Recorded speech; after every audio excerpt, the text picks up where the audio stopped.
Ya, insya Allah nanti malam ini kita ngobrol santai sebagaimana disampaikan Dokter Aan tadi. Kita mungkin materi sebagai pemantik aja, karena kan di sini juga teman-teman semua udah praktisi semua ya. Kita mau sampaikan beberapa update aja, beberapa update terus nanti biar menjadi pemantik kita untuk diskusi.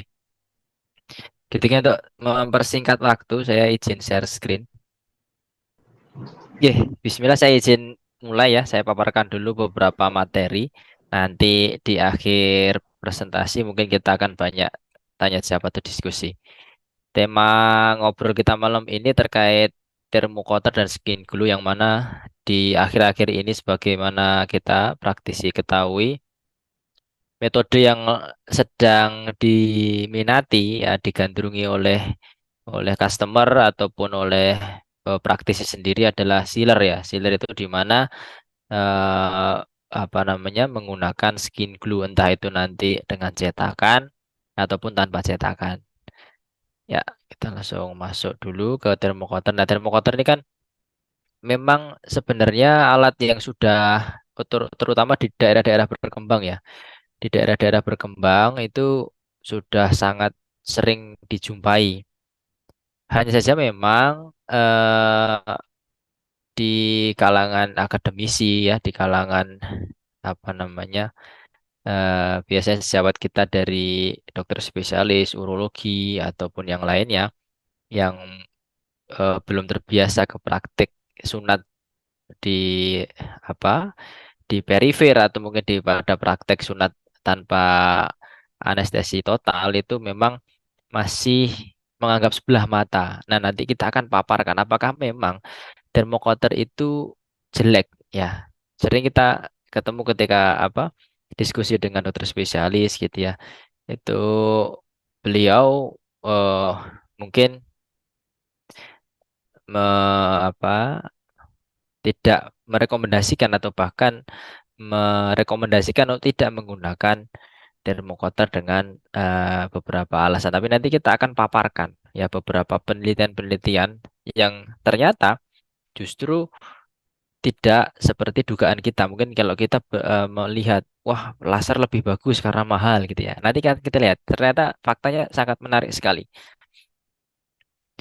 Sebelum masuk kita akan bahas dulu. Ini mungkin barangkali ada teman-teman yang baru ya, di mana ada apa namanya, ada persepsi yang salah yang beredar di masyarakat dan juga bahkan di sebagian praktisi. Kadang itu termokoter diistilahkan sebagai laser, itu kurang tepat ya. Kalau termokoter itu adalah sebuah alat yang dia eh, apa alat potong ya alat. Kalau kita ini fokus pada termokoter pada sirkumsisi, itu dia alat yang memotong kulit atau jaringan menggunakan elemen yang dipanaskan. Jadi ada sumber energi, sumber listrik, terus dia dialirkan ke suatu elemen, kemudian elemen itu dipanaskan dan elemen panas itu yang digunakan untuk memotong. Nah, sehingga tidak ada arus listrik ya, beda dengan elektrokoter atau SU ya. Kalau SU dia memotong dengan arusnya ya, arus AC-nya dia memotong dengan arus sehingga ada aliran listrik yang masuk ke pasien. Tapi kalau termokoter itu tidak ada arus listrik yang masuk ke pasien. Kemudian termokoter ini adalah kelebihannya, dia sangat efektif untuk menurunkan angka perdarahan intraoperasi, intrasirkumsisi ataupun pasca sirkumsisi. Dan kelebihan lainnya kerusakan jaringan yang ditimbulkan minimal. Nanti kita akan lihat ya. Dan ini tidak semua ya. Kerusakan jaringan yang ditimbulkan minimal ini ada syarat khususnya. Nanti akan kita lihat. Kita akan lihat ya. Nah, satu penelitian ada penelitian observasi uji klinis pada 32.000 pasien ya.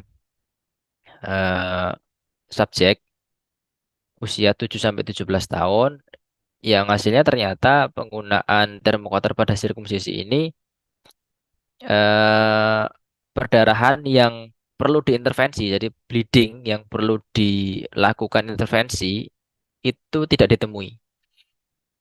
Dan ada beberapa komplikasi ditemui, tapi hanya komplikasi ringan. Jadi kesimpulannya adalah penggunaan termokoter pada sirkumsisi ditunjukkan dalam penelitian ini aman dan efektif untuk menurunkan angka kejadian perdarahan dan juga hasilnya ternyata menimbulkan kejadian komplikasi yang rendah. Jadi ya, ini jurnal yang menunjukkan efektivitas. Jadi kalau ada yang mengatakan menganggap sebelah mata termokauter itu ternyata kurang tepat ya, karena sudah ada uji klinisnya. Itu yang pertama. Kemudian yang kedua, bagaimana jika dibandingkan dengan bisturi ya? Ada sebuah penelitian yang membandingkan antara sirkumsisi menggunakan bisturi atau scalpel, pisau bedah dengan termokauter. Ternyata kejadian perdarahan itu jauh lebih rendah ditemukan pada termokauter dibandingkan dengan pada bisturi. Ini kalau kita lihat pada tabel bleeding ini termokauter pada 51 subjeknya 100% nggak ada yang bleeding. Kalau pada scalpel itu ada 16 subjek dari 5 dari berarti 9 tambah 6 dari 55 subjeknya yang muncul itu 16 jadi 29%. Jadi cukup tinggi ya menggunakan scalpel. Kalau kita dulu pernah merasakan praktisi menggunakan scalpel juga kita juga pasti akan tahu ya bagaimana suka duka penggunaan gunting atau scalpel ketika kita sirkumsisi. Mungkin ketika intrasirkumsisi menghentikan pendarahan susah, ataupun kalau selamat di intrasirkumsisi kadang-kadang pasien udah pulang balik lagi bleeding, bleeding kita harus lakukan tindakan ulang. Nah, ternyata dengan termokauter ini sangat jauh menurunkan. Sehingga kesimpulannya dari dua jurnal yang kami paparkan ini bahwasanya termokauter ini efektif, aman, dan sangat membantu karena membantu menurunkan angka perdarahan. Ini mohon maaf ya, kalau misalkan ada backsound yang masuk, ada suara-suara, karena kebetulan di sini tetangga ada hajatan sehingga ada suara-suara agak berisik. Nah, ini dia. Ini ada suatu penelitian ini sebenarnya belum penelitian klinis sih, masih penelitian pada hewan coba. Kalau kita lihat ya, kita lihat ini penggunaan termokauter dibandingkan dengan scalpel dibandingkan dengan electrocauter bipolar ataupun monopolar. Yang dilihat yang pertama depth of injury ini ya.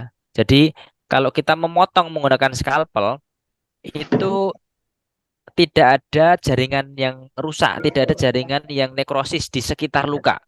Jadi 0%. Jadi memang paling bagus, paling ideal luka itu paling bagus memang dengan scalpel. Karena apa? Karena jaringan yang sekitarnya itu tidak ada jaringan yang rusak. Tapi memang tadi ya kekurangannya dengan scalpel ada bleedingnya, perdarahannya yang luar biasa. Nah, kemudian di bawah scalpel kita lihat hasil dari termokauter. Ini ternyata hasil depth of injury-nya ada kerusakan jaringan di sekitar luka itu seluas kurang lebih 250 mikrometer.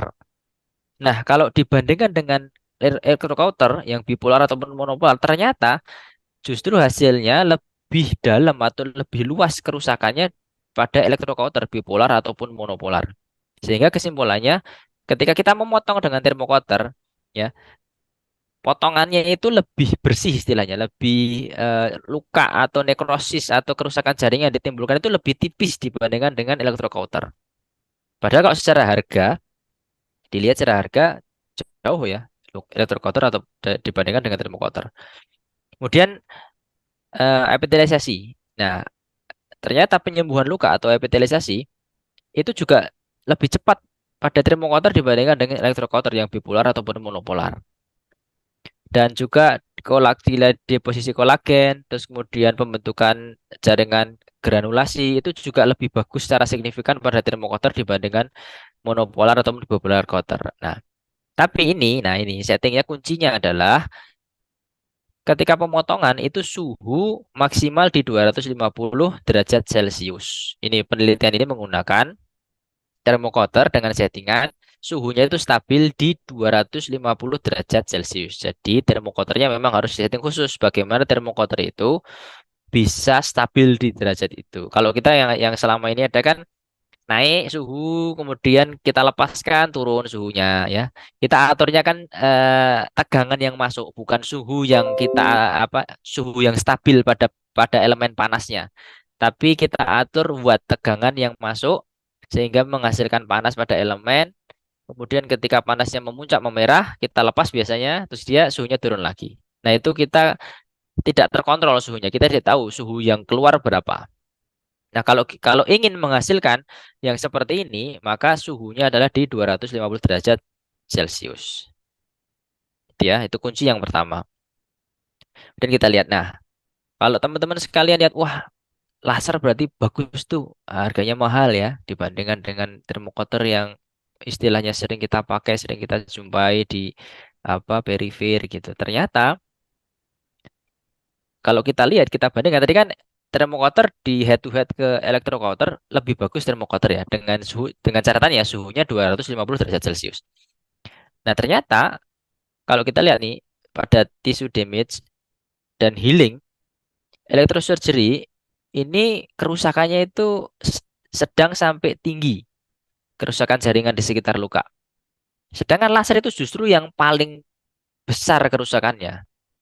Jadi lebih lebih buruk lagi kerusakannya dibandingkan dengan elektrosurgery. Ya jelas kalau kita masukkan ke penelitian sebelumnya berarti laser ini dibandingkan termokoter kerusakannya jauh lebih banyak seperti itu. Dan untuk healing, untuk penyembuhan luka juga sama-sama buruk laser dan juga elektrosurgery.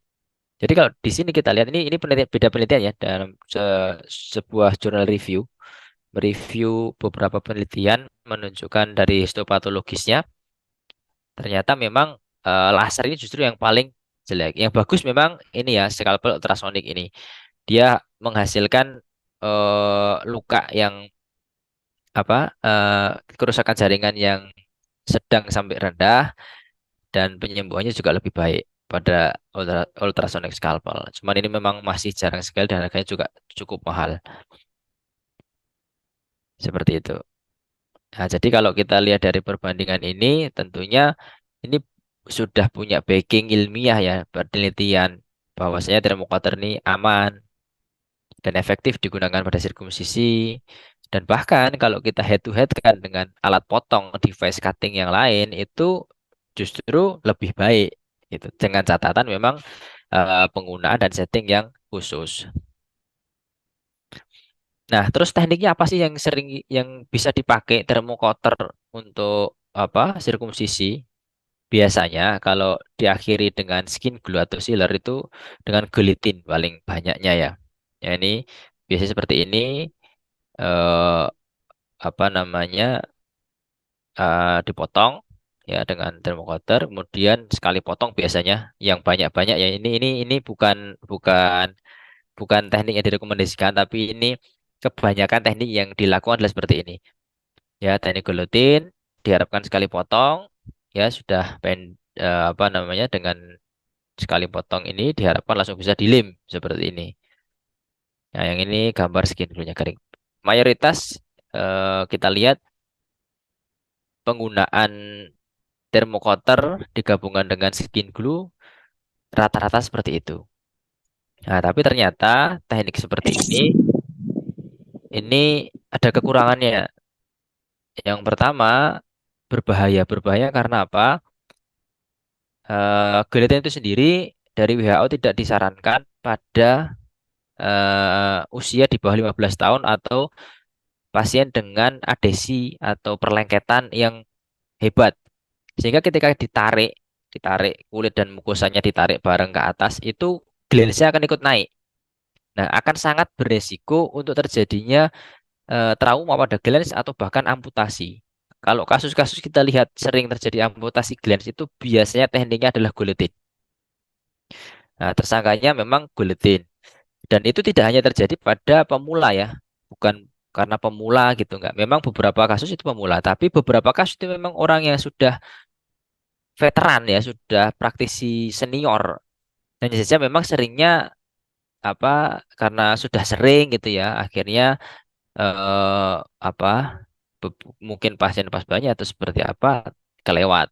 Nah, itu memang beresiko makanya oleh WHO karena saking banyaknya kasus amputasi atau trauma glans, makanya WHO tidak merekomendasikan teknik guillotine pada pasien usia di bawah 15 tahun atau pasien dengan adesi yang hebat, perlengketan yang kuat. Itu kekurangan yang pertama. Kekurangan yang kedua adalah seringnya mukosa itu masih panjang. Jadi ketika sekali potong biasanya ya. Jadi itu kan kulit itu kan sekali potong ya. Jadi ditarik ke atas, di batasi dengan forceps, kemudian dipotong. Ketika dipotong itu kan harapannya mukosa itu sudah cukup pendeknya. Tapi itu agak sulit karena apa? Ketika kita tarik mukosa ke atas itu harus melewati glans. Ya, dia harus melewati glans. Nah, ketika harus melewati glans otomatis mukosa itu harus masih cukup panjang gitu. Nah, tidak mungkin akan pendek sebagaimana direkomendasikan WHO, yakni 0,3 sampai 0,5 pada anak-anak atau sampai 1 cm pada dewasa. Gitu. Kemudian yang ketiga, jika suhunya tidak diatur, maka jaringan nekrotik itu akan luas. Suhu di atas 250 yang biasanya sering menyebabkan kerusakan yang luas itu adalah di suhu di atas 500 sampai 1000. Dia pakai dan kita nggak akan tahu kalau tidak termokoternya tidak ada pembatas suhu, maka tidak akan tahu berapa suhu yang muncul di termokoter kita. Dampaknya apa ketika ada nekrotik yang luas? Nah, ada nekrotik, maka peradangan di tepi luka itu akan hebat sehingga fase inflamasi memanjang, otomatis fase penyembuhan luka akan memanjang. Nah, ini saya cuplikan dari WHO ya, disampaikan the first guided surgical method should not be used in adolescent boys under 15 years of age. Jadi tidak disarankan atau ini or any male who has adhesion. Jadi tidak disarankan pada anak usia di pasien usia di bawah 15 tahun atau pada pasien dengan perlengketan. Seperti itu. Karena apa? Karena resiko terjadi trauma atau amputasi pada glans. Nah, solusinya apa sih? Solusinya apa? Berarti apa nggak bisa? Tetap bisa. Bagaimana kita bisa bermain aman dengan termocotter, bisa cepat juga. Nah, maka kita kombinasikan beberapa metode ya. Kita modifikasi teknik guillotine ini, kita gabungkan dengan teknik sleeve. Ya, teknik sleeve. Nanti kita akan sedikit paparkan. Jadi intinya freehand. Jadi teman-teman semua, kalau kita misalnya ingin belajar device-device ya yang lain, sering direkomendasikan harus bisa konvensional dulu betul. Yang dimaksud konvensional adalah freehand. Freehand itu maksudnya kita bisa sirkumsisi tanpa alat khusus apapun. Nggak perlu pakai klem, nggak perlu pakai stapler, nggak perlu pakai yang lain-lain. Kita bisa lakukan itu dengan tangan bebas freehand tanpa device-device khusus. Karena apa? Karena apapun device-nya, apapun alat yang kita gunakan, itu ketika terjadi suatu masalah maka akan kembali ke ke dasarnya ya, ini dengan teknik freehand. Nah, freehand sealer itu maksudnya kita lakukan teknik freehand, kita akhiri bagaimana bisa cukup pada kondisi pasien dewasa pun cukup dengan skin glue. Bisa insya Allah nanti kita akan paparkan. Nah, solusinya apa? Tadi kan yang pertama, tadi kan berbahaya ya. Berbahaya karena ada amputasi glans. Maka kita bisa akali dengan menggunakan pelindung glans ya. Jadi ketika kita mau potong itu ada ini alat seperti ini. Ini namanya glans helmet. Ini nanti dipasang, dimasukkan ke apa? Ke preputium, terus kemudian dipasangkan ke glans sebelum dipotong untuk melindungi kepala penis. Ya, jadi dimasukkan kita dorsal dulu, kita buka dulu kalau sempit ya, kita buka dulu. Kemudian dijepit dengan forceps dengan klem bengkok di jam 3, jam 6, dan 9 terus dimasukkan dengan perlahan. Seperti ini kurang lebih. Ya. Nanti setelah masuk nanti akan kita lihat jadinya nah seperti ini. Ini akan melindungi glans. Jadi ketika dilakukan pemotongan ini nggak akan terpotong, ya, nggak akan terpotong. Itu yang pertama, menggunakan pelindung atau glass helmet. Yang kedua, ketika kita melakukan pemotongan kulit, kita tarik itu cukup kulitnya ya, cukup kulit preputiumnya. Jangan eh, sedikit mungkin atau jangan menjepit bagian mukosa. Jadi yang ketika kita tarik ke atas nih, ketika kita tarik ini cukup kulitnya aja sehingga mukosanya nggak ikut tertarik, otomatis glans-nya nggak ikut tertarik. Kalau kita jepit bagian dalam mukosa juga kita tarik, glans otomatis naik, glansnya akan otomatis naik.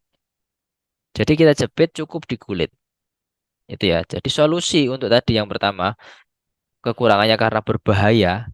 Itu yang pertama ada dua solusi. Yang pertama adalah memasang glass helmet. Yang kedua eh, melakukan penjepitan cukup di bagian kulit, ya cukup di bagian kulitnya. Terus kita tarik ke atas. Kurang lebih nanti seperti ini. Ini tarik, ini glass helmetnya sudah di dalam. Ya, terus kita potong ini insya Allah aman.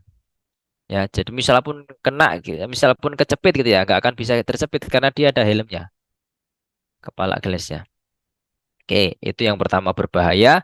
Sudah oke, sudah lewat ya kekurangannya karena ketika pemotongan sudah kita amankan dengan glass sudah kita amankan dengan glass helmet dan ketika penjepitan kita juga tidak paksakan menarik mukosa tapi cukup kulitnya.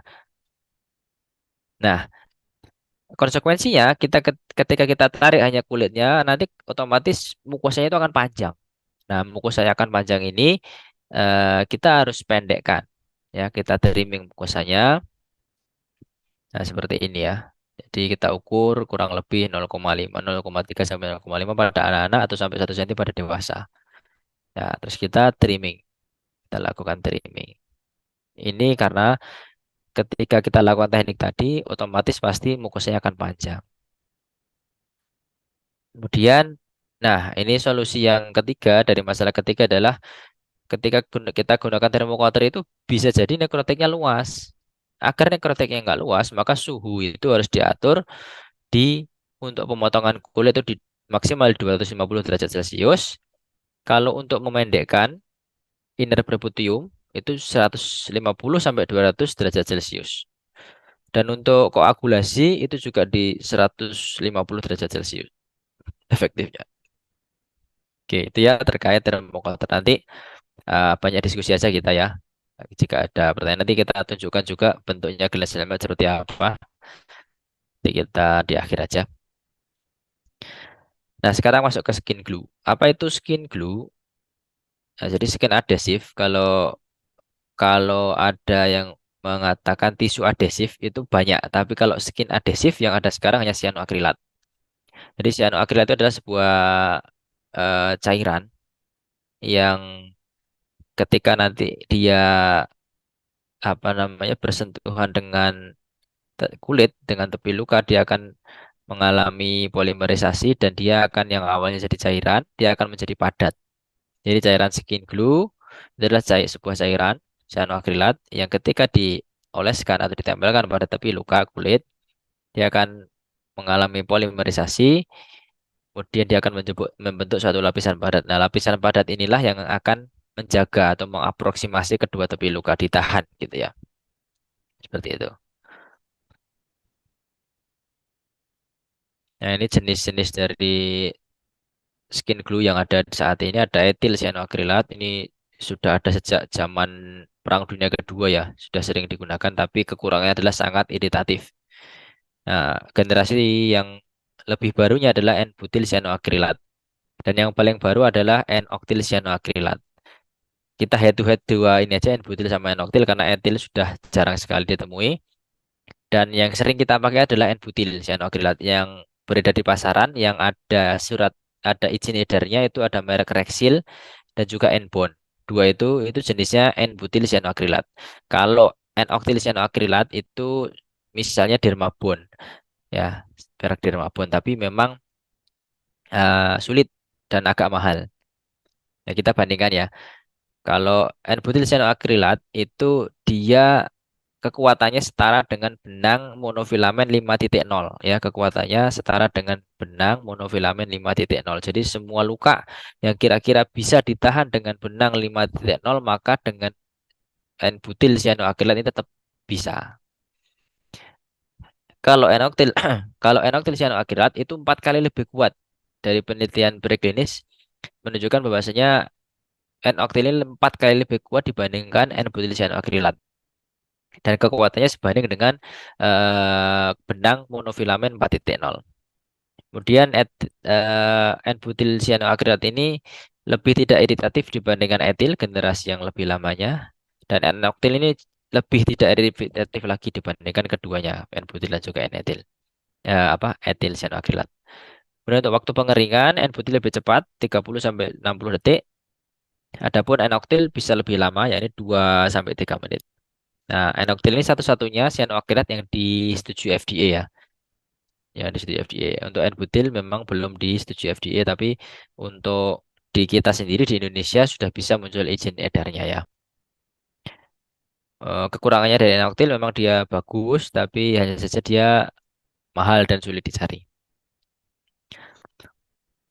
Terus bagaimana penggunaan skin glue pada sirkumsisi? Yang paling penting adalah kalau kita mau menggunakan skin glue tanpa jahitan, maka pemotongannya harus tepat. Ya, pemotongan skin dan mukosa harus tepat sehingga luka itu tidak terjadi high tension. Jadi tidak ketika diereksi dia tidak high tension. Seringnya kulit itu terlalu pendek. Jadi ketika melakukan marking itu sering terjadi kesalahan adalah tidak dimunculkan seluruh batangnya dulu. Jadi ketika marking itu yang tepat adalah sebelum di marking pada tonjolan corona itu kita tekan pada bagian subpubis ya, tekan pada bagian bagian subpubis sehingga seluruh bagian penis shaft batangnya itu keluar semua. Ketika sudah keluar semua, baru di marking. Kurang lebih nanti akan ada di sepertiga bagian atas seperti di gambar ini ya, sepertiga bagian atas kurang lebih seperti ini. Kalau dia masih di setengah, itu kemungkinan besar akan kependekan. Dan ketika akan kependekan, maka pasti jebol, bleeding, dehis, seperti itu. Kekurangannya. Makanya kenapa kok sering penis ukuran 16-20 itu wah ini harus pakai jahitan padahal enggak. Kalau markingnya tepat, ukuran 26 pun bisa murni pakai skin glue. Seperti itu ya. Jadi ketika kita potong kulitnya pas, kemudian mukosa kita sisakan 0,3 sampai 0,5 cm pada anak-anak atau bisa sampai 1 cm pada dewasa. Kemudian pemilihan teknik yang tepat karena skin glue ini membutuhkan tidak boleh ada cairan ataupun darah di situ sehingga harus hemostasisnya bagus. Kalau menggunakan scalpel atau gunting itu akan sulit ya karena pasti akan banyak perdarahan. Sehingga harus memilih memang teknik yang minim perdarahan. Mungkin salah satu dengan termocotter itu tadi. Kemudian memang kalau besar sekali ya, memang penis besar, dewasa di atas 26 itu kadang memang dibutuhkan kombinasi dengan jahitan. Tapi selama ini praktek yang kami lakukan, penis-penis ukuran remaja itu ya, demo 26, sekitaran 26 itu masih aman dengan skin glue murni. Dan teknik aplikasi lem yang tepat. Jadi untuk apa namanya mengaproksimasi luka dengan skin glue tetap kita kembali ke prinsip ya. Mengaproksimasi luka adalah tepi ketemu tepi, bukan ditumpuk. Ya, ketemu tepi, bukan ditumpuk. Sehingga ketika kita lakukan aproksimasi sebelum kita berikan skin glue, pastikan tepi ketemu tepi dulu. Jangan sampai menumpuk kemudian diberikan skin glue. Nah, yang kedua, jangan sampai ada rongga ya. Jadi belum belum bertemu tapi sampai tepi, kemudian lemnya oleskan sehingga justru lem itu akan masuk di antara kedua tepi luka. Ini justru akan menjadi benda asing. Ya, lem ini ketika mengeras dia akan menjadi benda asing, justru akan memperlama penyembuhan. Sehingga harus tepi ketemu tepi, skin glue itu dioleskan di atas luka. Dioleskan secara tipis ya. Kemudian biasanya dioleskan 2 sampai 3 lapis. Nah, salah satu kelemahan dari skin glue adalah dia nggak bisa bertemu dengan minyak dan segala sesuatu yang berbahan minyak, misalnya krim atau salep. Itu ketika kita menggunakan segala sesuatu yang berbahan dasar minyak, hati-hati karena itu akan melemahkan lem. Misalnya ketika kita gunakan Techno Sealer, ya pakai cetakan Technoclam, itu biasanya untuk memudahkan penarikan inner berputium kita pakai minyak kadang-kadang beberapa praktisi. Tapi kalau saya pribadi saya pakai gel lebih aman. Tapi beberapa praktisi menggunakan minyak. Nah, minyaknya ini ketika tidak dihapus dengan bersih, kemudian kita tumpuk lem di situ, ini akan membuat lem ini nggak kuat seperti itu. Dan juga ketika sudah dioleskan, ketika sudah lem itu sudah menempel dengan kuat, kemudian perawatannya menggunakan krim atau menggunakan minyak itu bisa merusak kekuatan dari lem. Ini salah satu apa tips ketika mengoleskan eh, lem itu sebelumnya diberikan salep pada OE. Ini salah satu cara aja biar nanti ketika ada lem yang mau masuk ke OE itu apa namanya tersamarkan atau tertutupi dengan krim. Nah, dia lem itu lemah sama krim. Baik, terus kemudian kita masuk ke pengeringan skin glue. Nah, apakah benar sih kita lihat kita jumpa ya praktisi ketika menggunakan skin glue itu pasti seringnya menggunakan kipas ya. Apakah benar kipas itu bisa mempercepat pengeringan skin glue? Nah, kita lihat ada sebuah jurnal penelitian dia menggunakan dua oktil cyanoacrylat ditempelkan pada plexiglass sebagai pengganti kulit. Kemudian dilakukan beberapa perlakuan. Yang pertama diberikan kipas, yang kedua cuma ditutup dengan tangan, ya tangan membentuk kubah gitu ya di dome shape. Jadi ditutup dengan tangan atau diberikan lampu operasi didekatkan jarak 30 cm atau diberikan sinar UV dengan jarak 2 cm atau ada juga dengan cara aplikator lem itu sebelum digunakan untuk mengelem itu direndam pada air hangat dengan suhu 39 derajat Celcius selama 30 menit. Kemudian dilihat hasilnya yakni waktu keringnya skin adhesifnya. Ternyata rata pengeringan pada kelompok kontrol yang tidak diberikan apa-apa itu rata-rata kering selama 2 menit 38 detik. Nah, ternyata kipas angin itu lebih cepat hanya 2 detik dibandingkan kontrol. Nah, secara secara statistik ini nggak signifikan. Berarti dapat disimpulkan bahwasanya kipas itu memang tidak signifikan atau tidak bisa membantu mempercepat pengeringan skin glue karena memang skin glue itu tidak dia terpolimerisasi itu bukan dengan diberikan udara gitu ya. Memang bukan seperti itu cara dia mengering. Dia biasanya terkena heat panas atau terkena sinar UV itu akan mengering bukan karena terkena udara ya. Gitu. Jadi mitos ya bisa kita katakan tidak tepat atau kurang pas sehingga ketika kita melakukan pengeringan skin glue dengan menggunakan kipas. Lalu bagaimana dengan sinar UV? Ternyata dia 16 detik lebih cepat dibandingkan kontrol. Menggunakan tangan justru cuma ditutup dengan tangan itu 25 detik lebih cepat dibandingkan kontrol. Menggunakan lampu operasi itu 27 detik lebih cepat dibandingkan dengan kontrol. Merendam aplikator pada air hangat ini lebih cepat 30 detik dibandingkan dengan kontrol. Jadi justru nggak usah kita kipasin aja, kita tutup dengan tangan itu akan lebih cepat keringnya. Seperti itu. Nah ini tadi, ini contoh finishing ya.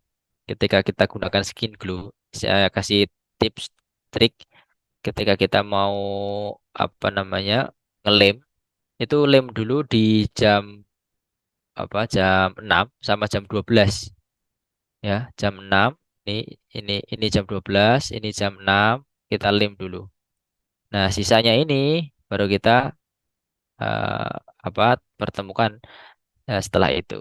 Ya, nanti jadi seperti ini. Nah, ini ada teknik khusus mengeringkan secara instan, yakni dengan eh, diintervensi dengan cairan kimia, ada magic dry. Kita akan lihat nanti. Ini izin saya paparkan dulu.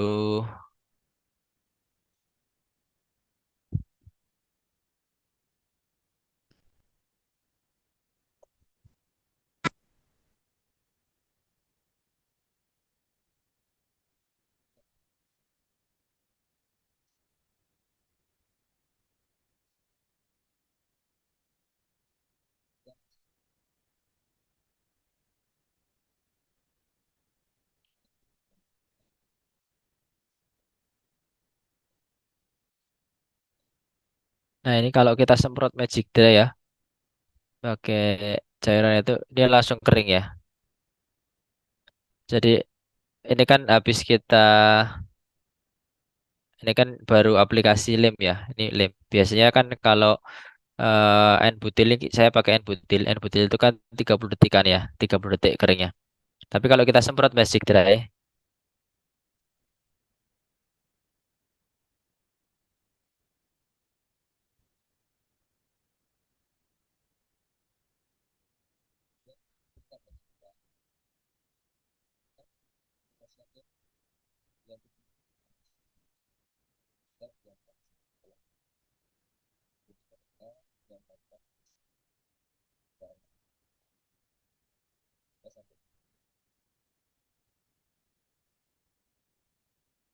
ya jadi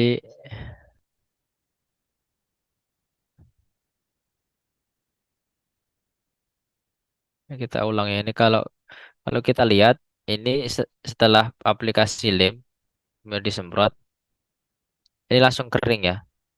Setelah dan langsung kita pegang itu langsung nggak nempel lagi. Kita tarik nanti kita tarik juga sudah kuat. Ketika kita tarik kulitnya dia sudah mengeras ya, sudah polimerisasi. Nah, itu. Ini ya, jadi kalau teman-teman semua pas musim pengen cepat keringnya lem, nggak usah nunggu lama, bisa dengan ini dan juga ini bisa menguatkan ya, bisa menguatkan ikatan bonding dari cyanoacrylate. Baik, itu mungkin materi yang bisa saya paparkan, dokter. Tadi sama ini ya, tadi saya paparkan ada Glens helmet. Ini kelihatan nggak ya? Nggak kelihatan ya? Jadi orang bukan asam. Nah, nanti ada kayak gini ya. Ini Glens helmet nih. Ini yang untuk pelindung kepala tadi. Ada 4 ukuran. Ini dari ukuran nggak kelihatan ya? Nggak kelihatan nih. Dari ukuran 10 sampai ukuran 16. Ada 16. Ada 4 ukuran. Memang cuman ukuran kecil. Ya, ada ukuran 16. Karena kalau sudah ukuran besar itu biasanya sudah ke raba ya. Kalau sudah ukuran di atas 16 itu sudah sudah kelihatan banget sehingga kita cukup dengan tarik preputium aja kulit. Yang penting ketika kita mau potong pakai kulit itu jepit kulitnya aja, jangan sampai kejepit mukosanya.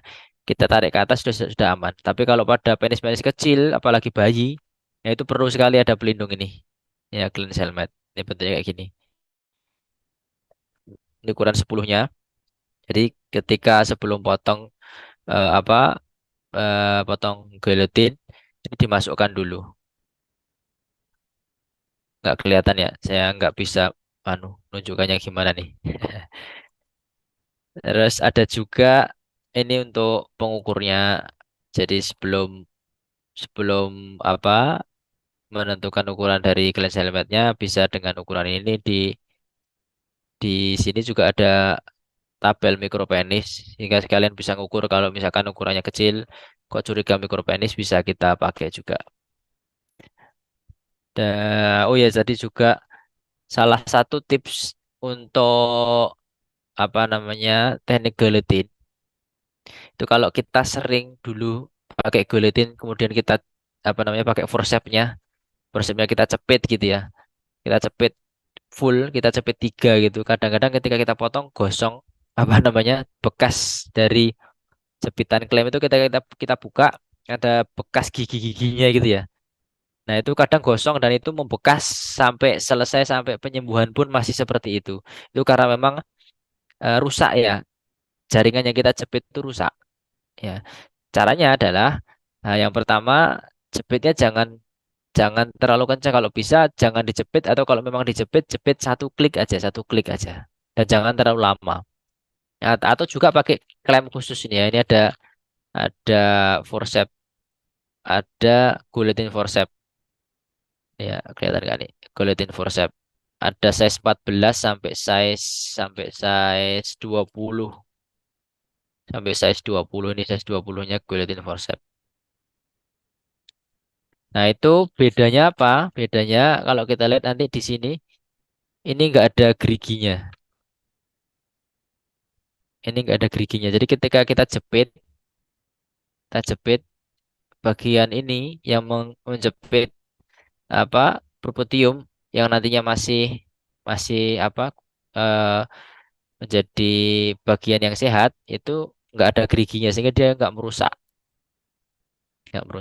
gitu. Ya itu sih yang bisa saya sampaikan. Mungkin kita bisa mulai untuk diskusi.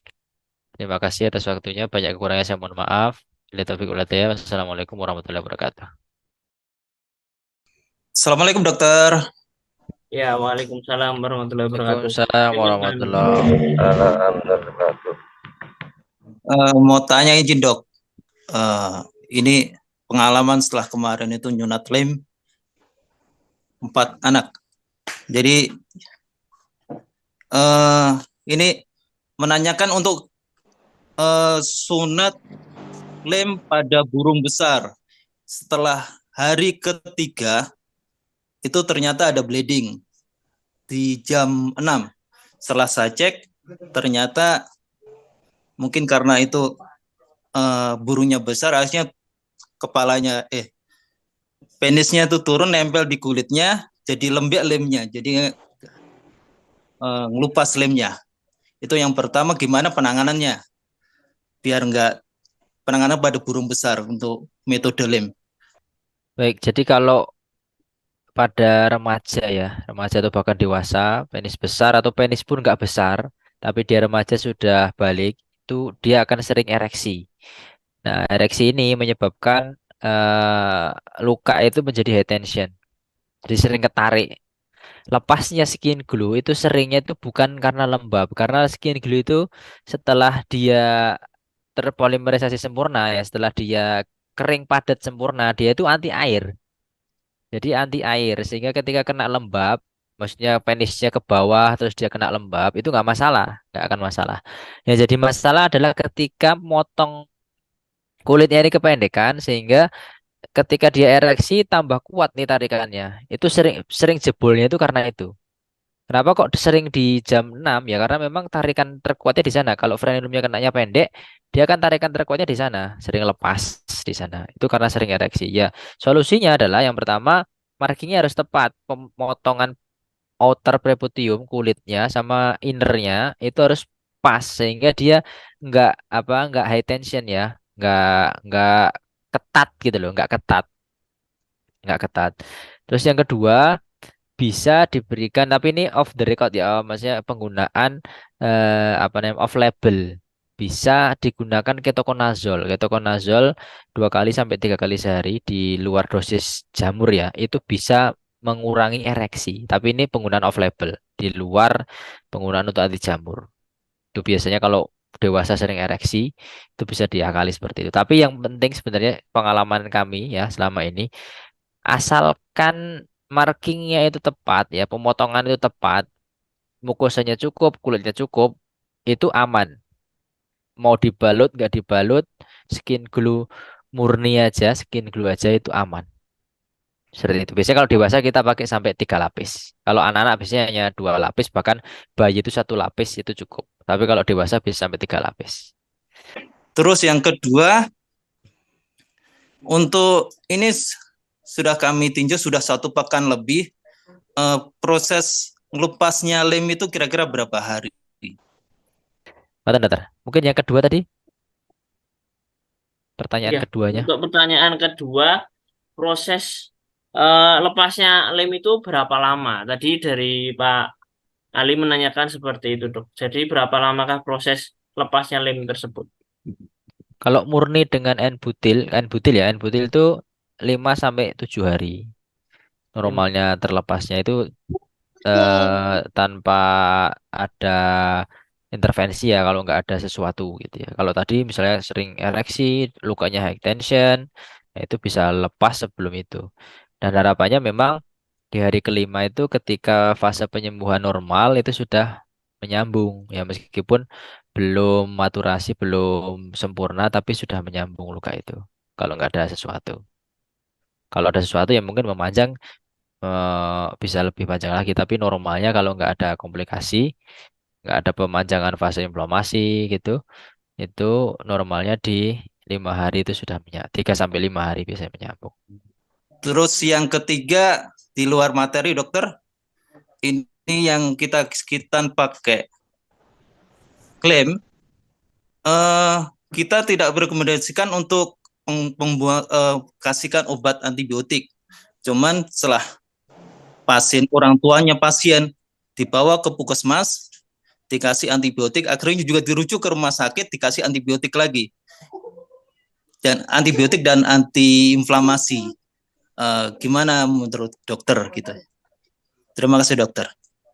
Jadi kalau beberapa penelitian menunjukkan penggunaan antibiotik profilaksis pada sirkumsisi itu termasuk penggunaan irasional ya karena tidak dibutuhkan. Ketika kita melakukan dengan apa apa namanya dengan tanpa ada apa namanya sterilitas yang cukup ya itu tidak diperlukan adanya antibiotik profilaksis. Nah, apalagi dengan penggunaan rutin steroid ya, steroid rutin biasanya kita temui diberikan steroid sama antibiotik. Antibiotiknya ini sudah irasional karena memang secara penelitian sudah penggunaan antibiotik profilaksis dibandingkan dengan tanpa antibiotik profilaksis itu hasilnya sama aja. Kemudian penggunaan steroid. Penggunaan steroid ini apa ya dikhawatirkan ketika digunakan secara rutin justru akan mengganggu fase penyembuhan luka karena memang fase penyembuhan luka itu kan pada fase awal yang kita ketahui bersama ya hemostasis. Setelah ada fase hemostasis itu ada fase inflamasi yang normal memang terjadi fase inflamasi di sana. Ada banyak fungsinya untuk menghilangkan benda asing ya. Ada paparan bakteri sehingga terjadi fase inflamasi di situ normal. Asalkan tidak memanjang, tidak masalah di hari ke 1 sampai hari ke 5 itu terjadi fase inflamasi itu normal. Nah, beda ceritanya kalau misalnya setelah 3 hari atau 5 hari muncul infeksi atau muncul peradangan yang memanjang, misalnya setelah 7 hari dikatakan memanjang, fase inflamasi memanjang kan setelah 7 hari masih ada inflamasi. Nah, ini beda cerita. Kalau ada fase inflamasi memanjang, maka kita cari dulu memanjangnya karena apa. Seringnya yang pertama ada benda asing atau ada apa ada infeksi, ada invasi dari bakteri atau kuman patologis di situ. Nah, kalau ada seperti itu ya kita terapi. Ada infeksi ya kita terapi dengan antibiotik. Kemudian ada peradangan yang memanjang, kita bisa berikan anti peradangan dengan steroid gitu. Jadi itu sudah berbeda kasus ya. Kalau penggunaan rutin itu jelas tetap tidak direkomendasikan penggunaan antibiotik profilaksis dan juga steroid untuk rutin ya, rutin. Tapi beda kasus tadi kalau misalnya setelah berapa hari kok memanjang. Nah, ini ini beda per kasus.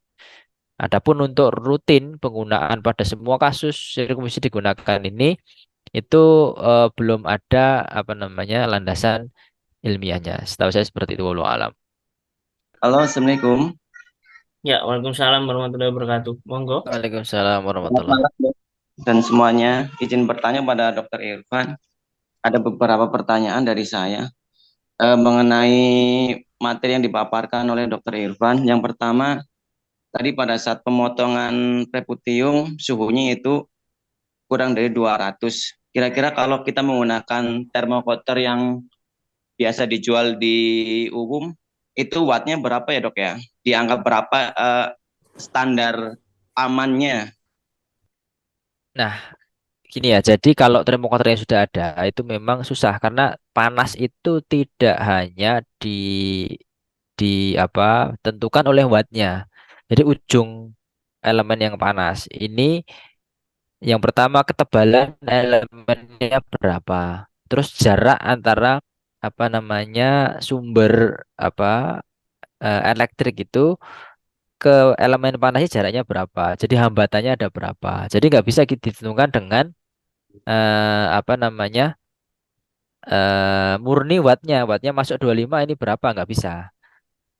Nah, makanya kita sendiri sedang produksi bagaimana kita bisa membuat termocounter yang stabil suhunya. Jadi di situ memang ada apa pengatur suhunya gitu. Dan ketika sudah diatur suhu itu, maka dia stabil. Outputnya itu suhunya akan stabil. Sebenarnya mau kita prototipenya mau saya paparkan hari ini, kok dulu ada kendala. Kemarin ada satu masalah di komponen IC-nya, sehingga sedang rawat inap, sedang perbaikan revisi. Nanti mungkin ya di tanggal 26 itu insya Allah kita sudah ada produk jadinya. Sebenarnya mau saya paparkan cuman qadarullah hari kemarin itu ketika kita uji coba ada komponen IC-nya yang ini prototipenya kebetulan baru satu dan rusak sehingga belum kita paparkan. Kalau kalau yang ada ini saya sarankan gini aja. Ada teman-teman bisa beli itu apa namanya? Pengukur suhu yang biasanya buat solder itu. Ada termo apa namanya? Pengukur suhu yang biasanya buat solder itu bisa nanti ditempelkan ujungnya itu ke pengukur suhunya itu. Sehingga termokoter masing-masing ini pasti beda.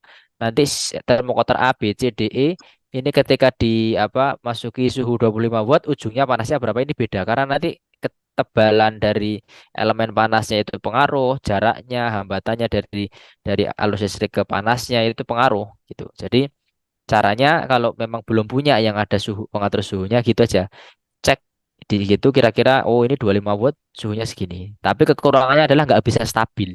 Jadi kita harus perkirakan nih kira-kira pencet sekian lama ya. Terus oh ini 25 kita lepas. Nah itu agak sulit ya. Memang harus ya. Nah memang idealnya harus ada memang yang bisa diklik stabil suhunya. Sehingga kita tinggal potong-potong aja udah pasti segitu suhunya. Mau cutting pakai suhu 250 oke. Mau koak atau kita trimming pakai suhu sekian. Diklik-klik gitu aja sudah selesai. Itu dokter mungkin yang bisa saya sampaikan.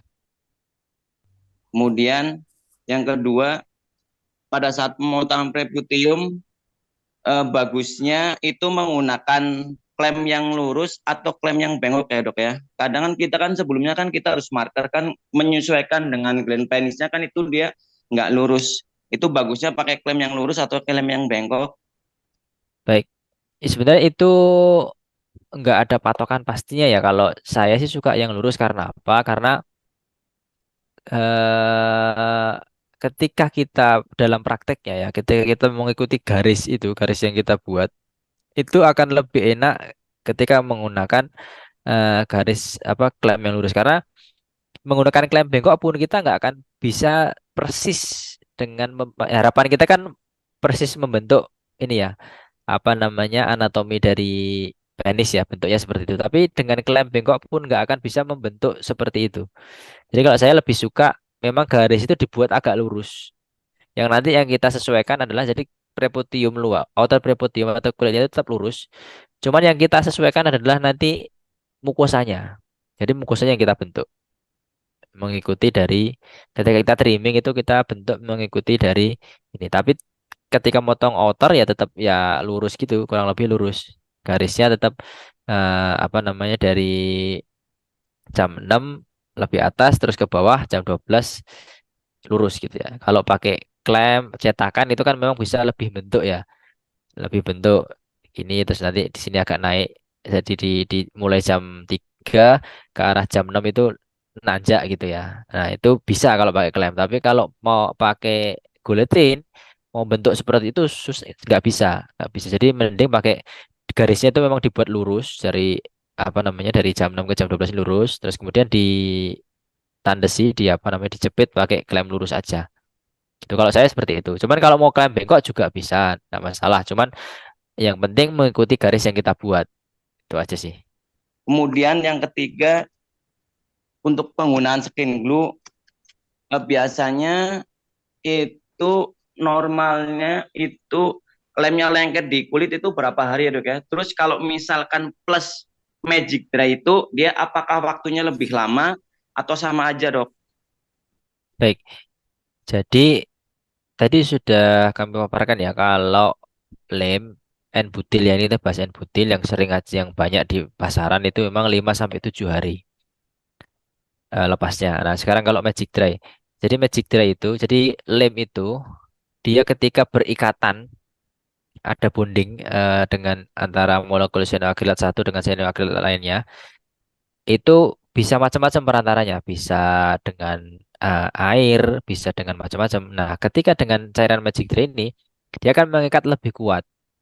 Sehingga ketika dia sudah kering, ikatan padatnya ini akan lebih kuat dibandingkan dengan dia kering secara mencari perantara yang alami. Biasanya air dari kulit itu dia apa namanya kandungan air kulit ini diserap sama cyanoacrylate, kemudian dia dijadikan perantara untuk penyambungan antara molekul cyanoacrylate. Nah, daripada air cairan ini lebih kuat mengikat dan dampaknya biasanya memang memanjang lepasnya itu.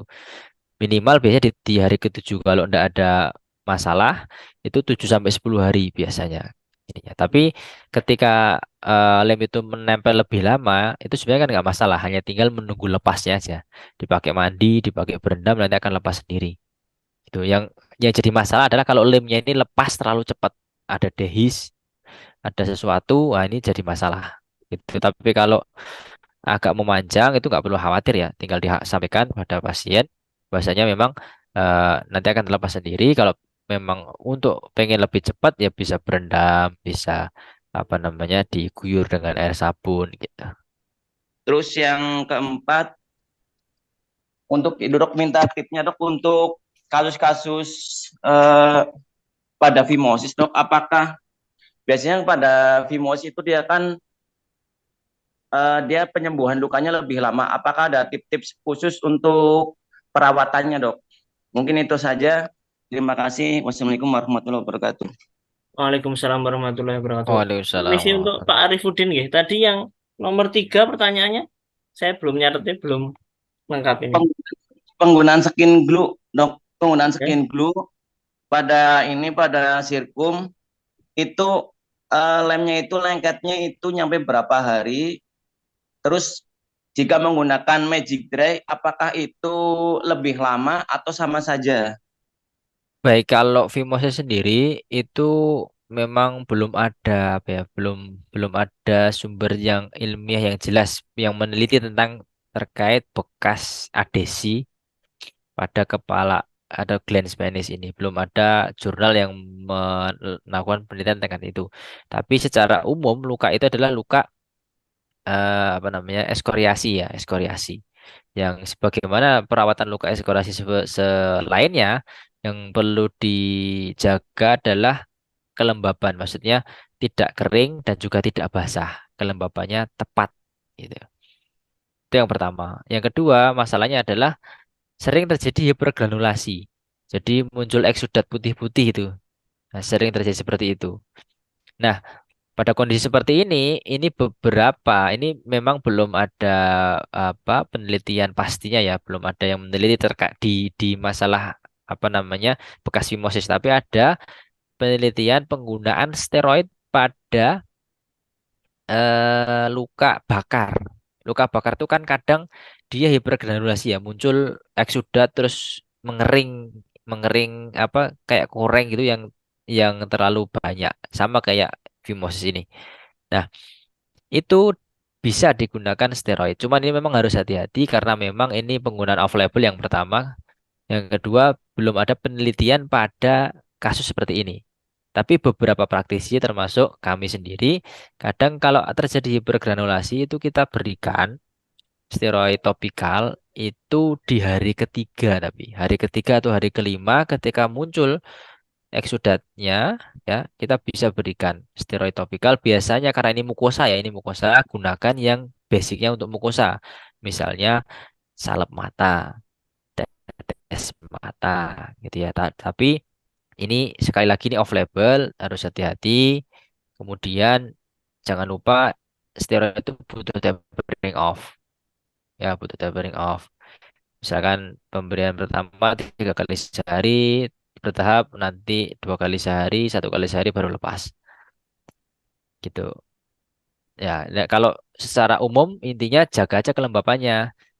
Misalnya dari awal, dari hari pertama kasih gel, bisa Octandin gel atau gel-gel yang lain yang fungsinya adalah untuk menjaga kelembaban. Jadi nggak basah, juga nggak kering.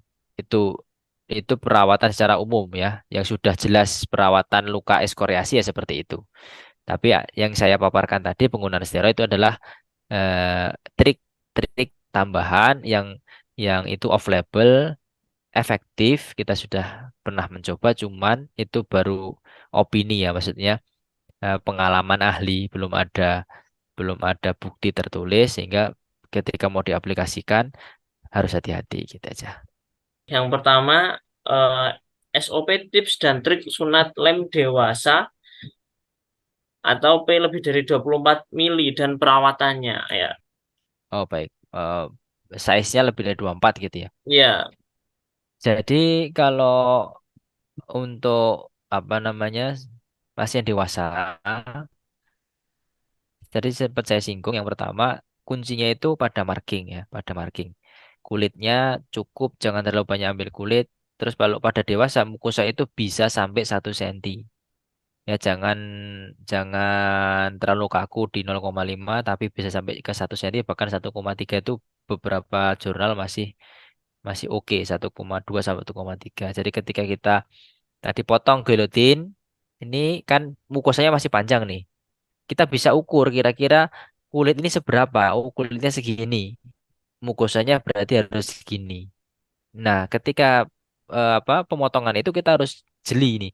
Intinya jangan sampai diperkirakan kulit ini menjadi apa tinggi tekanannya karena mungkin kulitnya terlalu pendek atau mukosanya terlalu pendek. Itu yang kunci inti pertama kali itu. Kemudian yang kedua, pada aproksimasi pada penggunaan skin glue itu kalau dewasa disarankan untuk sampai 3 lapis ya, sampai 3 lapis, diperkuat sampai 3 lapis. Kalau memang belum terbiasa, belum apa namanya, belum terbiasa dengan penggunaan skin glue murni, itu disarankan dibalut paling enggak karena risikonya yang kita khawatirkan adalah ketika jebol kemudian terjadi bleeding sobek, itu paling enggak masih ada balutan. Tapi saya alhamdulillah saya sering di atas 26 pun pasien-pasien dewasa 26 itu tanpa balutan juga. Istirahat di hari pertama aja, di mana hari pertama itu masih fase-fase hemostasis, masih resiko-resikonya tinggi untuk bleeding, disarankan untuk istirahat. Terus yang ketiga saya sendiri pakai pengobatan untuk mengurangi frekuensi ereksi.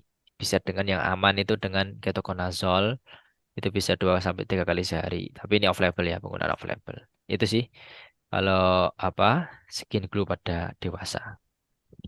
pertanyaan yang kedua adalah SOP tips dan trik sunat lem menggunakan device cutting thermocoater lebih baik dari laser karena setahu saya laser dari segi kerusakan jaringannya lebih sedikit dibandingkan thermocoater dan luas jaringan yang terkena juga lebih kecil. Nah, beliau menanyakan mengenai eh, tips dan trik sunat lem menggunakan device cutting thermocoater lebih baik dari laser. Karena setahu beliau lebih baik yang laser, ini seperti itu. Baik, nah itu yang sering kita dengar ya, sering kita dengar. Nah, makanya kita mungkin kalau eh, ada jurnalnya, mungkin kita bisa diskusikan. Makanya kita tadi kan diskusi ya. Kalau saya sih pribadi, saya mencari jurnal penggunaan laser untuk sirkumsisi. Saya sendiri sudah beberapa kali dan sering bertemu dengan praktisi penggunaan laser. Selain memang sulit ya, pemotongan dengan ini lama gitu ya. Ternyata jurnal-jurnal yang ada membuktikan bahwasanya tadi yang saya paparkan, laser itu damage-nya itu justru lebih besar dibandingkan elektrokauter ataupun termokauter. Ini sudah ada beberapa jurnal review tentang itu gitu. Makanya kalau kalau kita sering dengar laser dengan apa namanya lebih baik dari ini dari itu gitu ya. Nah, makanya kita kembali ke ilmiahnya. Karena eh, kalau yang dibandingkan biasanya itu head to headnya biasanya kalau yang pemaparan itu laser dengan elektrokauter. Belum pernah ada yang membahas terkait termokauter. Ternyata termokauter itu dengan suhu 250 derajat Celcius di bawah 250 derajat Celcius itu nekrotiknya itu tipis ya, dan laser itu justru paling buruk seperti yang tadi saya paparkan. Nanti mungkin kita bisa bagikan jurnalnya nanti insya Allah kalau saya bisa share di grup nanti. Nah, itu ada apa namanya pembahasannya di situ mendetail membandingkan beberapa cutting device. Memang di situ nggak masuk termocoupler ya yang tadi saya paparkan. Tapi termocoupler itu ada dibahas di jurnal lain preklinis pada hewan yang setelah dipotong dicek histopatologisnya dengan suhu di bawah 250 ternyata segitu tadi hasilnya. Lebih tipis bahkan dibandingkan dengan electrocauter. Ya, seperti itu Dokter, yang bisa saya. Nah, nanti mungkin bisa diskusi ya kalau Pak Ridwan ada sumber referensinya bisa bisa didiskusikan bersama. Baik, dokter. Untuk pertanyaan ketiga, dokter. Tadi dokter mengatakan suhu cutting skin mirip dengan yang tadi, dok, ya. Suhu cutting skin 200 sampai 250 derajat Celcius dan mukosa 150 sampai 200 derajat Celcius. Jika dikonversi ke termokauter berapa watt? Nah, tadi sudah terjawab dong ya, bahwa memang tidak stabil dan itu semua tergantung termokauternya seperti apa. Itu dokter. Ya, ya. Ya seperti tadi ya. Jadi nggak bisa kalau patokannya cuma watt. Nanti kita juga harus elemennya pakai apa, jenisnya, terus ketebalan elemennya berapa, kemudian hambatannya ada berapa. Itu nggak bisa dihitung dengan hanya apa namanya input tegangannya aja nggak bisa. Kalau mau dicek masing-masing termometer ya pakai alat pengukur suhu ditempelkan aja itu berapa dengan dengan watt segitu dia menghasilkan berapa. Itu yang paling paling gampang. Tapi yang memang ideal dari termokoternya sendiri ada mengatur suhu dan penyetabil suhu sehingga ketika diklik di situ ya 250 ya 250 terus gitu. Tidak naik turun. Ya. Kemudian untuk yang keempat, pertanyaannya adalah ultrasonic couple lebih baik dibandingkan cutting device lainnya. Berapa harganya dan bagaimana SOP penggunaannya, dok? Ya, kalau termo apa elektro apa scalpel ultrasonik ya itu sekitaran 50-an dolar seperti yang di jurnal tadi. Ntar saya agak lupa ya harganya itu sekitar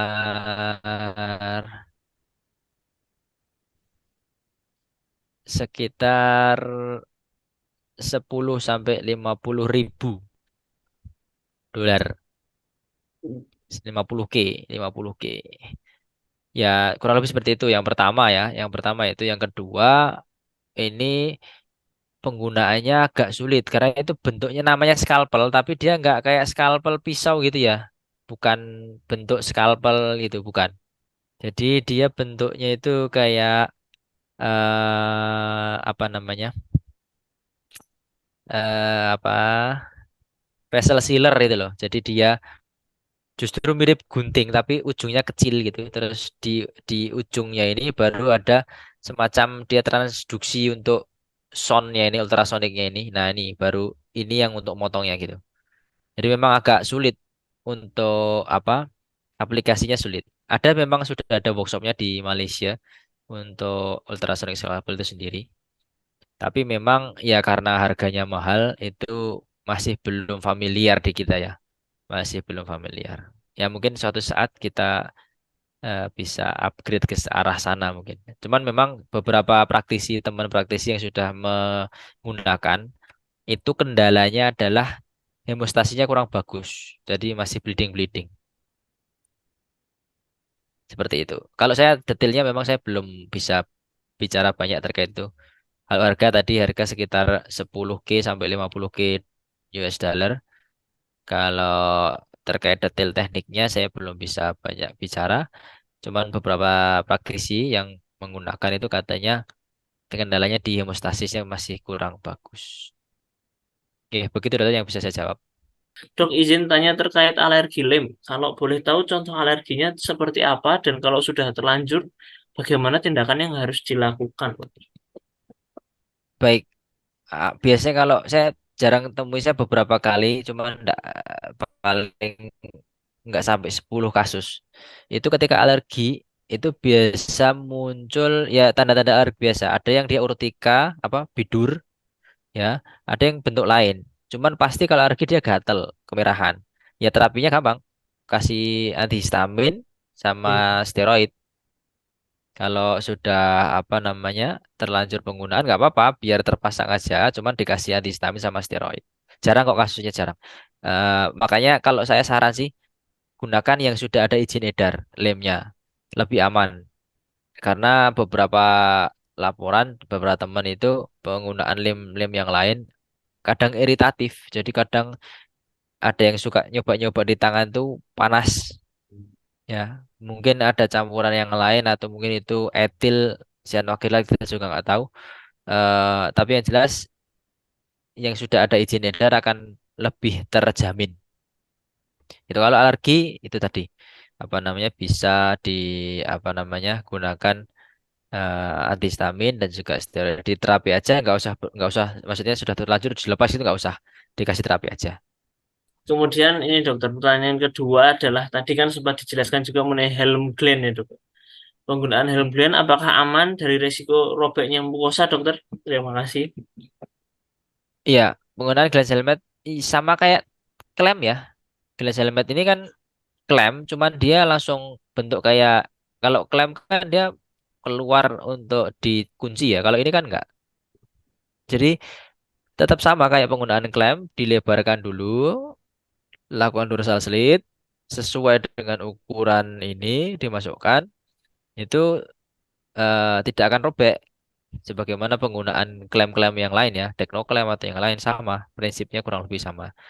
Tapi memang itu sesuaikan dulu. Kalau memang preputimnya lubangnya sempit ya dilebarkan dulu, dorsal slit dulu. Yang pertama ini ada pertanyaan, berapa kali semprotkah secara penelitian pengering skin glue digunakan dokter? Pengering ya, Magic Tray Iya, ya. pengering skin glue dok.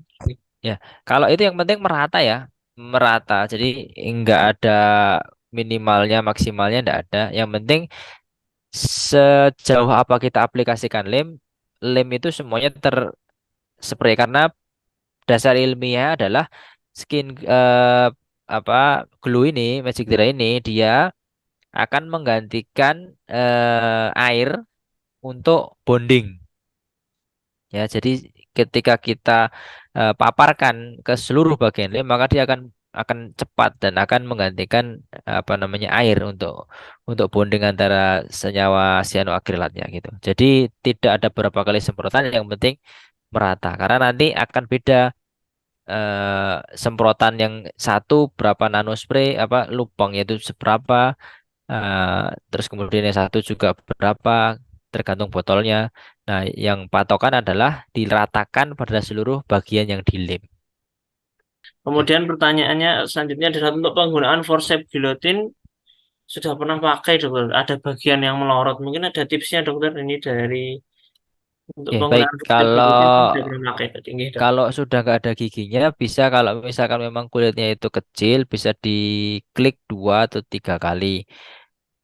Yang penting juga ketika giginya itu nggak ada, itu nggak bukan berarti harus anu ya. Kadang kan dihilangin giginya itu sampai benar-benar tipis ya.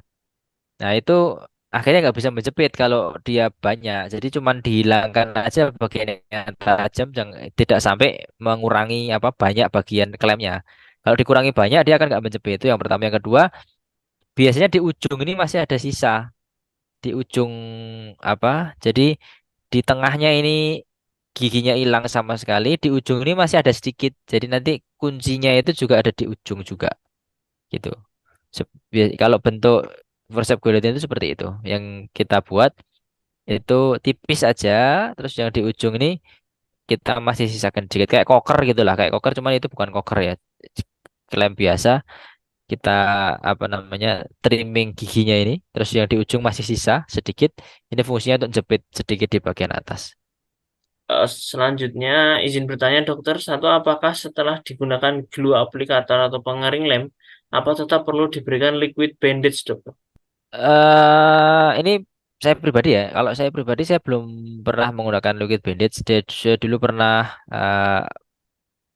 mau menggunakan, tapi masih muncul pertanyaan apakah ini akan berinteraksi seperti apa dengan lemnya gitu kan. Karena sebenarnya liquid band itu kan itu sendiri dia punya sifat kurang lebih seperti cyanoacrylate dan dia fungsinya itu untuk anti anti apa namanya anti air dan barrier lah untuk barrier. Nah, sedangkan lem ini sendiri sudah barrier gitu. Kalau saya pribadi saya belum pernah menggunakan. Jadi memang biasanya cuma skin glue sama apa magic dry itu sudah cukup.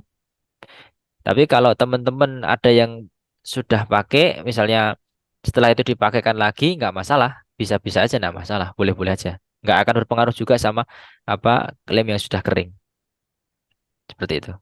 Kemudian pertanyaan kedua dari Pak Muhammad Iqbal Hermawan ini ada apakah ada perawatan pasca hitan lem? Itu bagaimana, dokter? Baik, sebenarnya ya kalau sudah ada skin glue itu nggak perlu perawatan khusus, nggak diapa-apakan nggak masalah. Mandi setelah 24 jam udah selesai.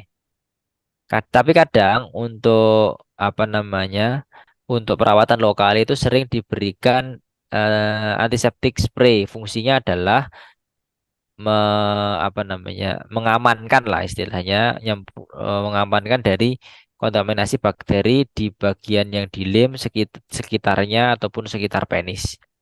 Tapi sebenarnya tidak perlu perawatan khusus yang lokal ya maksudnya. Terapi lokal perlu ini itu untuk skin glue-nya, untuk luka sunatnya itu tidak perlu. Setelah dipasang skin glue ya sudah. Setelah 24 jam mandi sudah perawatan seperti biasa asalkan jangan digosok dulu ketika mandi, cukup diguyur aja. Penisnya teralir air sudah kena bersih ya. Ketika penis itu teralir air kan kotoran-kotoran juga sudah ikut kebuang. Jadi sebenarnya kalau skin glue nggak perlu perawatan khusus. Kemudian ada pertanyaan lagi, ada nggak efek tumpah tindih mukosa kulit setelah di skin glue terhadap waktu penyembuhannya?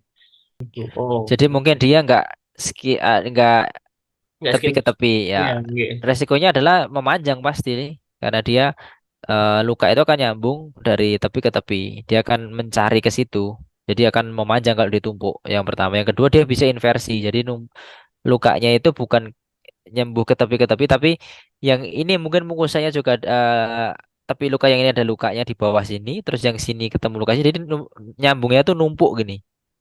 Inversi bukan bukan gini ya, tapi dia numpuk gini. Hmm. Sering terjadi kayak gitu. Jadi sembuhnya itu bukan sembuh nyambung luka apa kulitnya begini tapi di atasnya begini. Jadi inversi jadinya kulitnya kayak masuk gitu. Dalam, oke. Memperlama dokter, nggih, berarti Ya dokter, nggih. jelas memperlama dia. Nggih. Terus kemudian pertanyaan selanjutnya bagaimana dari Pak Sultan Akadir Muko-Muko. Bagaimana cara mengatasi mukosa dan kulit biar rapat dan tidak lengket di gland? Oh, maksudnya pas pengeleman ya. Iya mungkin dokter, nggih. Ya itu kendala makanya ketika kita lemnya belum kering ya. Kita biasanya ngelem terus kemudian kita tinggal yang sini sudah kita tinggal ke sini ini nempel ke situ. Nah, makanya kita adakan inovasi Magic Draw itu karena itu tadi kita dulu kendala ngelem pertama kali skin glue itu Ketika kita ngelem bagian sini, sini kita lepas, yang sini nempel. Yang sini kita lepas, ini nempel. Yang pertama, lem dulu bagian jam 6 sama jam 12. Dilem dulu eh junctionnya, terus kenakan juga bagian mukosa, dikenakan juga bagian kulit. Sehingga apa? Sehingga kulit mukosa ini jadi keras, ya, sehingga dia tidak akan apa namanya, lukanya ini nggak akan ke kepala penis karena ada bagian yang keras di mukosa. Sehingga misalkan ini kepala, ini mukosa keras, dia tuh nggak bisa nempel ke kepala karena sudah keras.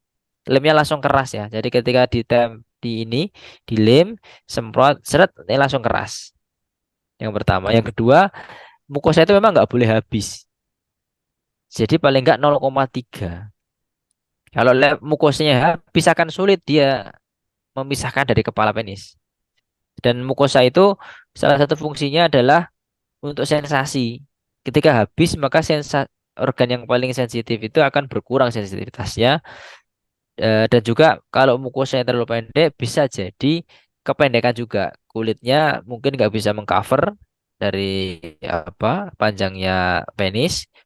Kulitnya kurang panjang, mukosanya kurang panjang, akhirnya high tension. Sebenarnya seperti itu sih nanti ininya.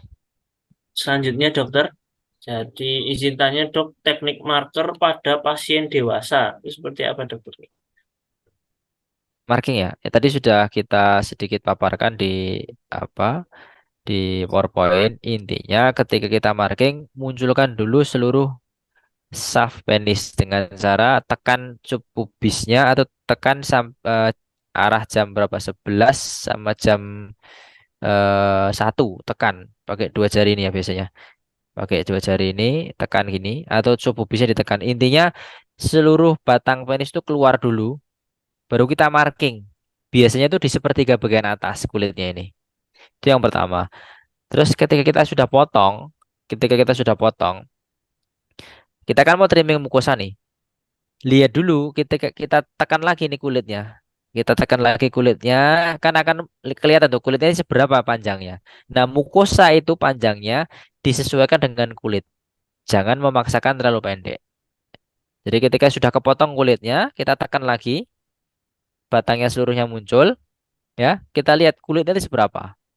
Nah, kulitnya segitu kita paskan mukosa kita marking dengan panjang yang sesuai atau lebihkan sedikit sehingga nanti nggak terlalu apa tension gitu. Intinya ketika awal munculkan dulu seluruh shaft penisnya. Biasanya kalau sudah muncul itu di sepertiga bagian atas cuman kulit apa namanya pemotongan kulit luarnya itu outer bottom ya. Terus ketika trimming mukosa itu juga harus disesuaikan. Jangan jangan terlalu kaku 0,5 atau 0,3 bahkan. Biasanya dewasa ini lebih ya, pakai bahkan sampai 1 senti. Baik dok. Kemudian untuk pertanyaan selanjutnya dok, izin pertama dari Pak Mukhtar Haryono, izin bertanya helmet Glenn tadi disposable atau reusable? Pertanyaan pertama dok. Itu reuse ya. Ini reuse bisa di steril di apa namanya di UV atau di ozon. Kemudian yang kedua, mohon penjelasan teknik trimming mukosa. Dimulai dari sisi sebelah mana? Sisi sebelah mana ya? Bebas ya. Tapi kalau saya sendiri, saya lebih senang pakai asisten. Jadi eh, tekniknya kita marking dulu seberapa yang mau kita potong. Terus kita jepit dua sisi lateral. Kalau saya biasanya dari sebelah, dari mulai jam berapa nih? Jam 6, jam 5 ya. Arah jam 5 ke arah jam 12 ke arah jam 7 baru frenulum. Nanti di bagian frenulum itu harus lurus ya, garisnya lurus. Jadi dijepit pakai dua klem, ditarik keluar atau tak pap ini aja ya. Ini gambar biar enak. Saya share screen, ntar mana tuh?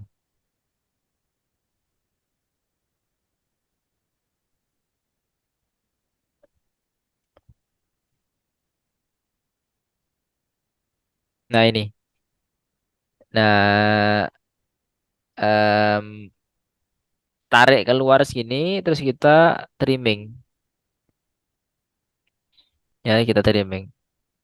Inilah saya lebih suka begini daripada pakai glans protector apa gunting yang ada sayapnya itu.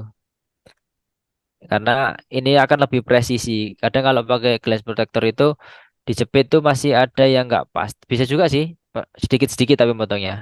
Tapi kalau saya tekniknya biasa kayak gini.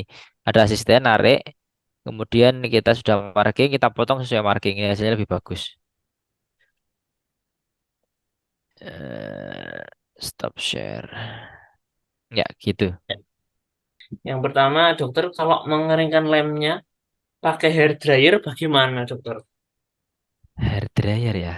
Hair dryer saya belum belum pernah menemukan apa penelitiannya, cuman mungkin panasnya bisa membantu. Jadi kan kalau yang diuji coba tadi kan menutup dengan tangan itu kan fungsinya untuk panasnya juga ya, heatnya juga. Terus Ya, lampu operasi yang didekatkan itu juga panasnya juga. Terus UV itu juga selain sinar UV-nya memang panasnya juga. Heatnya itu memang membantu. Tapi kalau hair dryer saya nggak bisa mengatakan ya karena itu yang pertama itu memang non medis ya, penggunaan non medis. Yang kedua saya belum pernah jumpa untuk penelitiannya apa efektivitasnya. Belum alam saya nggak ngerti. baik dokter. Kita lanjut ke pertanyaan selanjutnya, dokter. Nih. Dokter izin tanya tips untuk mencegah munculnya kerak pada khitan yang mengalami perlengketan, dokter. Mungkin Bekas putih ya dok ya. ya itu sama tadi bekas fimosis. Oke, Pertanyaan yang apa perawatan pada bekas fimosis kalau pada intinya jaga kelembapan itu gampangnya. Tapi tetap akan muncul hipergranulasi, eksudat, terus muncul kerak-kerak, koreng-koreng. Itu bisa dikurangi dengan steroid. Tapi ngelihat kasus juga. Ya hati-hati, penggunaan juga jangan di hari pertama, hari ketiga atau hari kelima. Terus tapering off jangan lupa. Terus tetap dipantau terus. Karena itu salah-salah nanti justru bisa atrofi atau muncul pemanjangan apa memperpanjang waktu penyembuhan luka sunatnya. Gitu. Itu kalau pakai steroid memang akan mengurangi itu hipergranulasinya. Hipergranulasi itu yang tadi yang keropeng-keropeng itu, kerak-kerak itu hipergranulasi. Gitu, dokter. baik dokter. Kemudian pertanyaan selanjutnya, dok izin bertanya untuk sunat lem termokoter, apakah perlu dilakukan pengikatan pembuluh darah vena yang besar?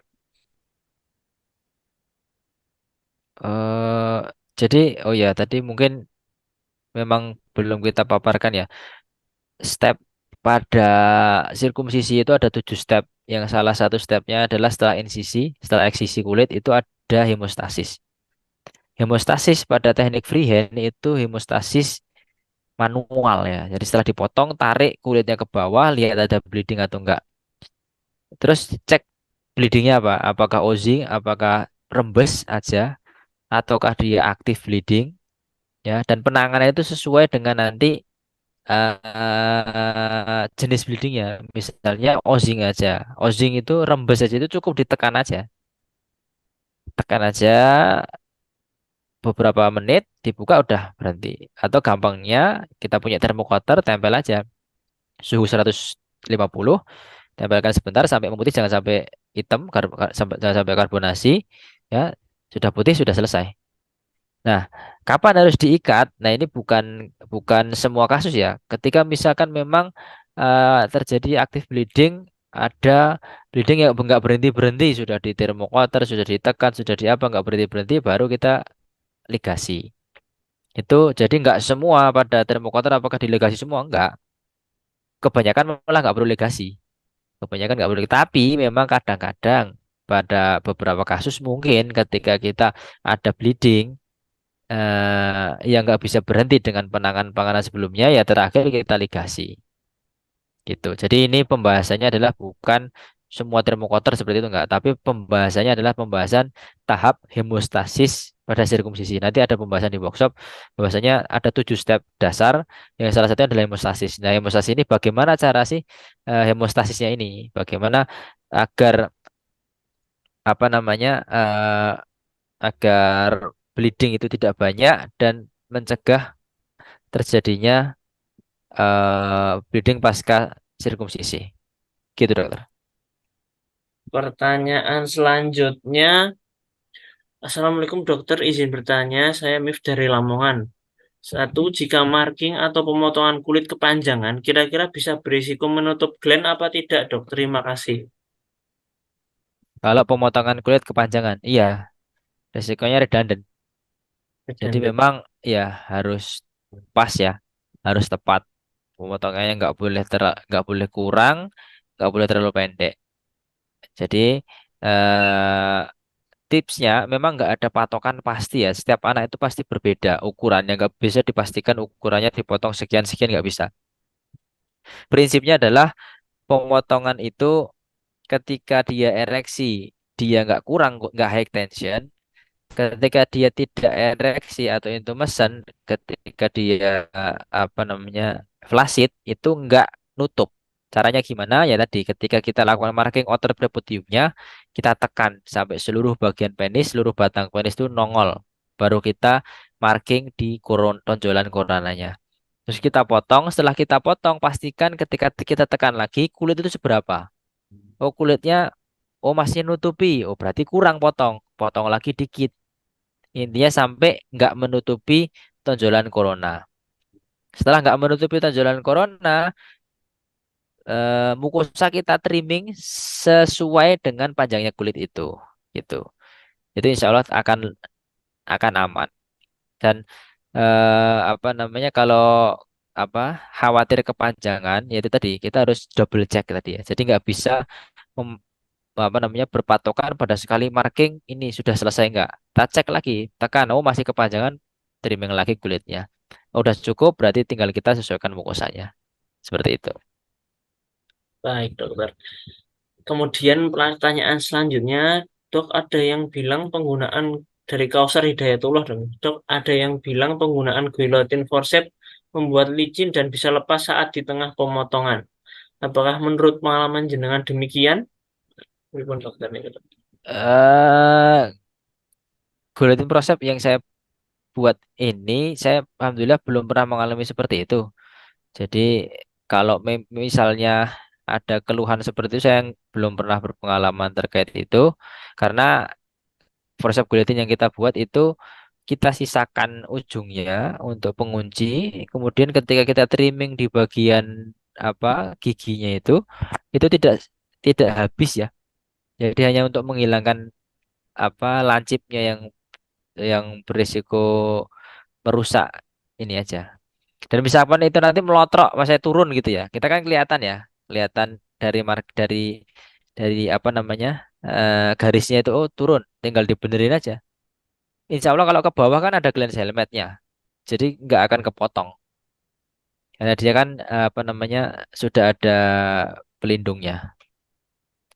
Itu sih yang bisa saya sampaikan. Banyak yang menanyakan mengenai mandi, dok. Ya, mandi untuk yang teknik glue ini, apakah bisa minimal hari keberapa atau bisa langsung atau seperti apa, dokter? Baik, kalau sebenarnya kalau N-oktil cyanoacrylate itu langsung mandi ya. Jadi dermabond itu langsung mandi. Tapi kalau N-butil itu beberapa referensi menyarankan 24 jam. Ya, terus kalau kita pakai Magic Dry itu sebenarnya aman. Misalnya langsung kena ciprat air itu karena alir air itu aman. Tapi kalau memang mau lebih aman ya tunggu 24 jam sampai benar-benar kuat. Dan perlu diingat mandinya itu adalah eh, dalam tanda kutip mandi ringan ya. Maksudnya kayak shower gitu ya, mandi shower atau mandi guyur dari atas penisnya teralir. Bukan digosok penisnya atau disemprot bagian penisnya atau berendam itu enggak. Jadi mandi boleh mandi terkena air tuh itu tadi mandi showeran atau mandi guyur dari atas penisnya terkena air gitu. Itu yang diperbolehkan adalah seperti itu. Semua jenis lem. Karena meskipun lem itu anti air tapi dia nggak kuat sama tekanan. Jadi nggak boleh digosok, nggak boleh disemprot, nggak boleh apa berendam dulu gitu. Gitu dokter. ada pertanyaan mengenai penggunaan antiseptik spray maupun salep untuk skin glue, Dok. Jadi setelah dikasih skin glue mungkin ada tambahan antiseptik spray maupun salep. Nah, itu keamanannya pripun, Dokter? Ada teknik. Yang seperti tadi disampaikan, sebenarnya kalau skin glue itu nggak perlu perawatan khusus lokal. Tapi kalau mau ditambahkan antiseptik spray boleh BHMB misalnya atau Octadine spray itu boleh. Tapi kalau salep jangan ya, karena lem tadi lemah terhadap sesuatu yang basisnya minyak oil. Jadi termasuk salep atau penggunaan obat-obatan yang apa minyak oles misalnya itu jangan. Seperti itu. Jadi kalau salep jangan, kalau mau pakai ya yang gel ya, di gel atau gel-gel lain itu boleh. Yang hidrogel ya maksudnya yang berbahan dasar air itu boleh. Tapi kalau yang berbahan dasar minyak itu jangan. Jazakallah khair, dokter. Wa jazakumullah khairan. Nggih. Terima kasih dokter. Ya, Makasih, sama-sama. Dok. Ya. Ada yang masih Sip, aktif Dok. sama anak-anaknya. Terima kasih, dokter. Terima kasih dokter. Masya Terima Allah kasih, ya, Dok. sama-sama. J, J, J. Kita periksa Dr. Irfan, Mas Haji, semuanya. Sama-sama. Ya, sama-sama Pak J, dokter. Pak, monggo. Apa dia ya? Makasih siapa Pak? Dokter. Izin deh, nggih. J, J, monggo Pak. Monggo, Pak. Dokter, J. Ini